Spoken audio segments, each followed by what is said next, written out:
Okay, so now we're going to go over putting together the PCB assembly stack till we get to this stage here. So I've got the panel board, the main board, and the DAC board all put together.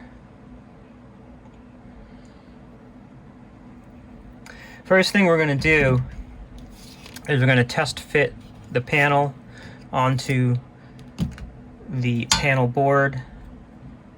The tolerances are pretty tight, as the metalwork is all machined, so that the tolerances were able to be very, very tight. So you're going to want to be patient when you test fit the panel. You're going to want to make sure that your LEDs that you installed are sort of lined up already, because that is the main thing that's going to get hung up on this panel.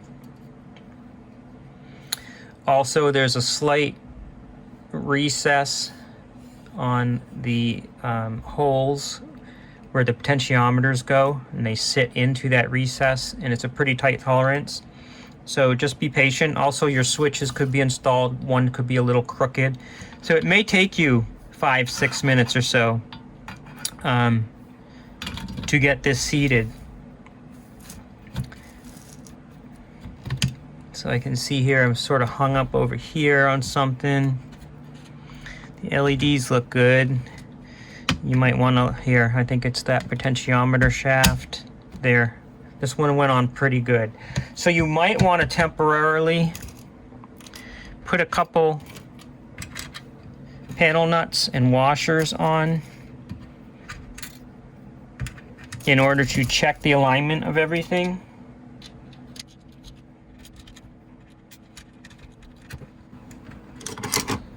It's a 10mm socket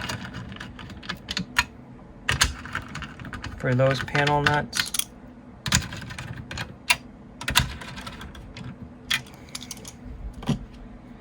Then you're going to want to look and make sure all your switches have proper gaps around them. None of them are crooked. You can test the switches. Make sure they're not hung up.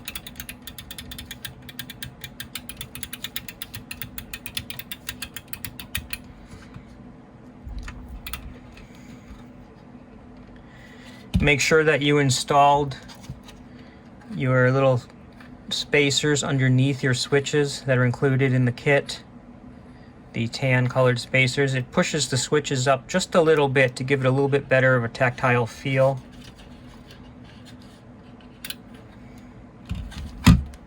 So in the case of this one, everything looks good. If you have a switch that's crooked, you can go in and use your desoldering tool. Maybe a Heiko FR301 is probably the best value for the money to go in and desolder and be able to move either a potentiometer or a switch.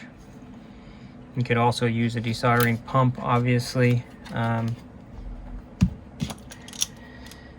So next I'm going to take these back off now that I know this fits.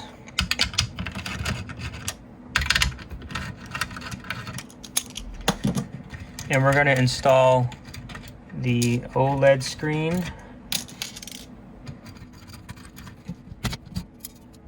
Okay, I'm going to put this aside. So the OLED screen obviously goes here. You're going to want to use the OLED screen that is linked in the BOM, because these 1.3-inch OLED screens, they vary. The pinout varies, as does the hole pattern for the size. So your screen's going to come in a bag like this if you purchased it from the link in the BOM, and you want to see ground, VCC, clock, data. Sometimes this will be in a different arrangement. Ground, VCC, clock, data. Also, do not use the little pin header that comes with the screen. It's not long enough. There's one included in the kit. It has a longer pin length on the one side that solders to the panel board, and a shorter pin length on the side that solders to the actual screen, so that it doesn't get in the way of the screen when the screen bezel is placed on top of it. So here's an example of a screen that has the correct pin out, and it looks the same size, and the screen itself is the same size, but the hole pattern is slightly different.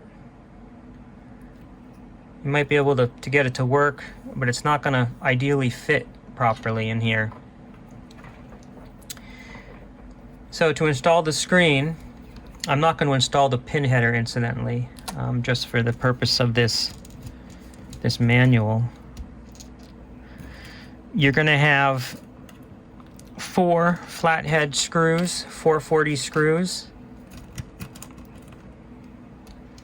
4 lock nuts, and you're going to have 4 plastic spacers.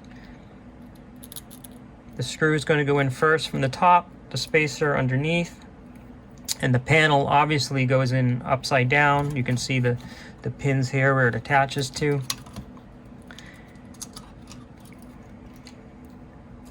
Underneath the OLED, there is a couple pads, and it says 3.3 volts. You don't need to do anything with that. That was a provision that was added to allow for a modification if necessary, if the screen was creating too much noise. But it's not necessary, so you do not have to jumper those two pads. These ones here, just leave them empty.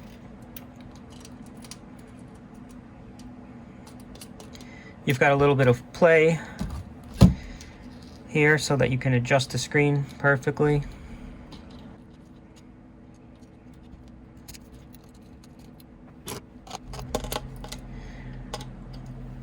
Once you get the screen installed, solder the pin header in the bottom. Don't forget that. Now we're going to start to join these together. So you're going to have a bunch of male-female M3 size standoffs. Be aware that there are 3 sizes of these. There's 6mm, 7mm, and 9mm.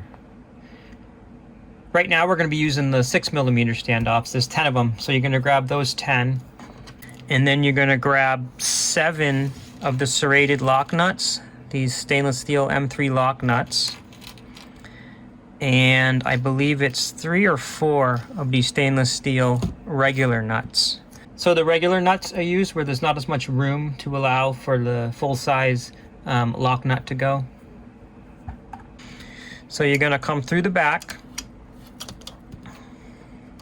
and install the standoffs like this. Again, these are these 6mm standoffs.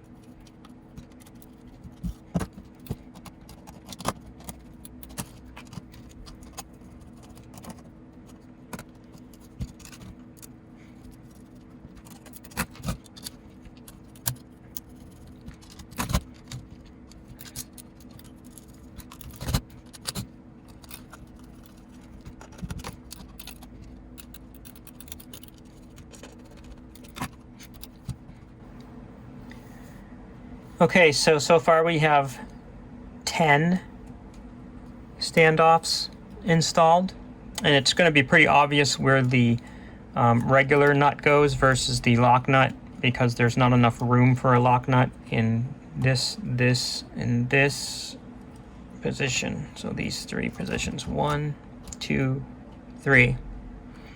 So that'll be pretty obvious.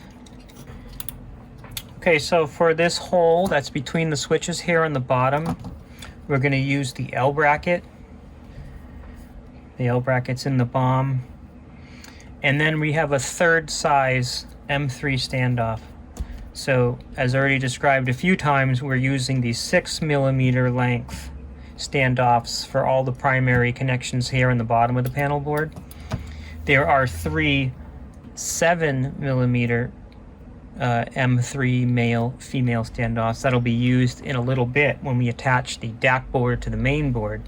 But then there's one 9mm standoff that we're going to use now. It's a male-female M3 threaded standoff. We're going to place it, the male side, through the bracket. It's going to go through the unthreaded hole in the bracket. And then the bracket's going to go slide right in between those switches. And then there is one 6mm female standoff that's going to go from the bottom.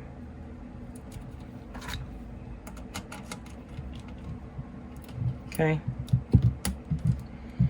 So all the standoffs on the bottom here, the length is 6mm. The length on the one on the top here is 9mm. And we put that standoff there just to create interference for the panel, so the panel cannot push down too much in this location. The panel is secured to the panel board by the pots and the encoder, but you can see there's not a lot down in the bottom left hand corner for the panel to secure to this panel, so that helps to create some interference to keep it at the correct distance from the panel. However, once we install the panel in the enclosure, there's a PCB mount in the top and then the L bracket in the bottom, and that also secures and keeps the panel board secured and at the correct distance from the panel as well. And then of course the panel is attached to the enclosure, so everything is rigid. But that standoff does give an extra protection against a panel being warped or otherwise pushing back into the switches too far. Okay, next you're going to take your main board, and it is going to obviously sit right on the back like this. But before putting that on, there is a couple parts that need to be installed there as well. So you're going to want to place the longer 7mm standoff here with another serrated washer.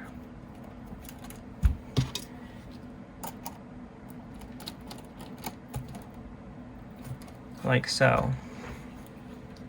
Okay, now we're ready to attach these two. So the connector is a 60-pin connector. It's a 2x30 header here, and female header down here. And be very careful to make sure that you put this in properly. You can see the holes to get an idea of where the connectors are going to meet up. They fit nice and snug, the connectors, so it's going to feel snug when you go to put it together. Okay, I just got it. Okay. Okay. There it is. So next, you're going to take the other two 7mm length standoffs, and you're going to install them. Here is one. This is a tight location, but it does fit. It goes right up against the connector.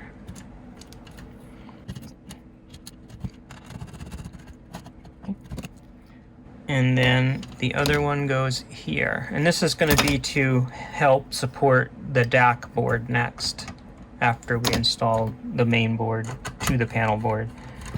Okay, so there we go. So now we have these three 7mm standoffs facing us. Now you have the rest of the holes can now be attached using the M3 stainless steel screws, and these are all the small diameter head. The kit also includes M3 pan head screws, M3x6, with a larger head. You might not be able to see this, but it'll be obvious in your kit.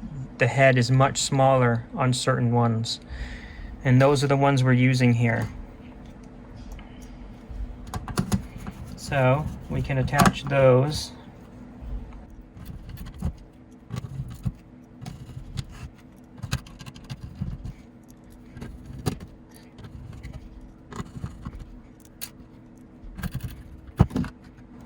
Okay, it looks like I got them all. Your main board will likely have sockets here if you installed sockets, and you might not want to do this whole stack up procedure all at once as you're testing. You may want to turn the unit on and test it with just the panel board first before you put these two together, or you might want to stack these two together but not have the ICs installed. It's going to not have the microcontroller module installed. It's going to be up to you, but the slower the better. In case there is a short circuit or a problem, you won't you know, blow up all these parts or whatever. So I would not just assemble it all at once like this necessarily and then plug it into the unit. You can, but it's up to you. After this, we just have the DAC board that goes on top, and this is, again, this is obvious. Get it lined up. And there's 3 more M3 screws.